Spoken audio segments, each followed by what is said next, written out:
Hello and welcome to part 2 of Let's Learn Giant Steps with Dr. Levin. No, I'm not a real doctor. I could have gone to medical school, but I think people parts are gross and I don't want to have anything to do with them. But let's not talk about that. In this series about giant steps, we're going to learn giant steps from the bottom up using good work ethic and being very thorough so that we get experience approaching a difficult tune and showing how anyone can learn giant steps, anyone can do it. It just takes a lot of work and dedication, and I'll show you ways that have helped me learn it, and I'm still learning it, so that makes it all the more fun because I'm getting better at it from doing this, so I know it's working. But last week we talked about how important it is to start by when you approach a really hard tune, to start by learning the chords and learning the melody. And a lot of people skip the melody and skip the chords and go straight into improvising over it because that's what they think, well, I can play the melody, I can play the chords, but I really, improvising is the hard part, so I'm just going to skip right to that. But they don't realize that learning the melody really helps you improvise over it, and learning the chords is incredibly important for keeping the form and improvising over it as well.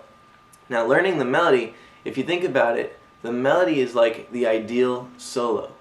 It's a catchy, beautiful, well-developed melody that goes over the chords. And so if you're going to improvise, how much cooler of a thing can you improvise than the melody that's already there? So learning the melody is almost like transcribing a master-level solo that just flows in the changes and is beautiful. And this week I want to emphasize the importance of learning things in more than one way. We're going to be doing this a lot throughout this series, learning things in many different ways. Learning how to play the chords in many different voicings, learning how to play the melody in different fingerings and apply the melody into our solos.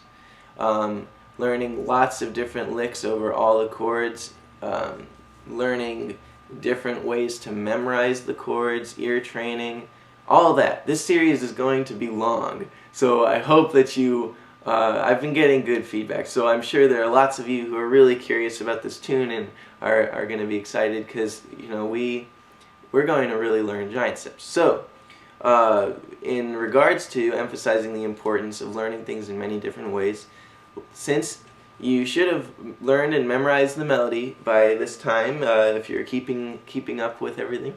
So, if you know the melody in one fingering, I want to suggest to you that this week you learn the melody in 2 different fingerings. For example, you could learn the melody in 2 different fingerings in addition to the one you already know by transposing it to a different octave or playing it in a different position on the fretboard. For example, if you learned the melody like this,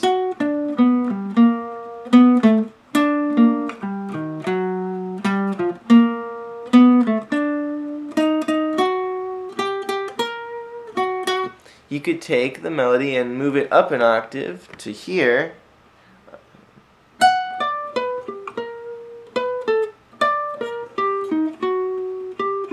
and so on. Or you could in addition, you could take the melody as you already learned it and put it in a different fingering, like here.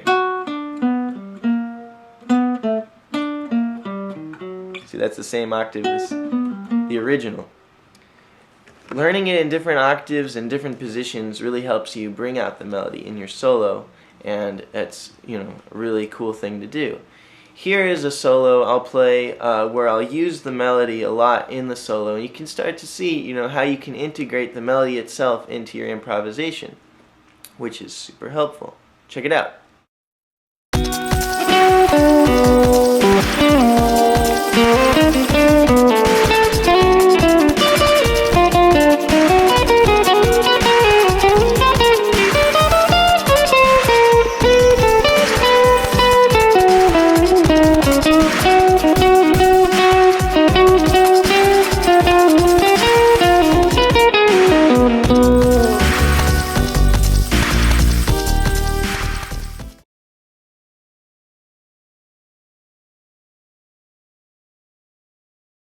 In addition to that whole work on the melody, find new ways to play it thing, I want to offer you a good way to start memorizing the chords better and also getting the changes into your ear.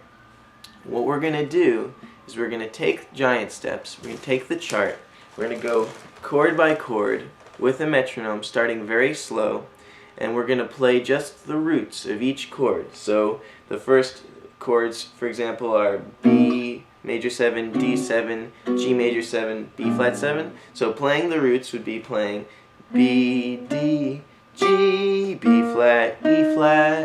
And now you can see I was also singing the roots, and the more you play the roots, the easier it'll be for you to sing the roots. And once you can sing the roots, then you're really starting to get the sound of giant steps into your ears, so it doesn't just sound like this random like traffic accident of keys changing. So you can go through, you know, all the chords.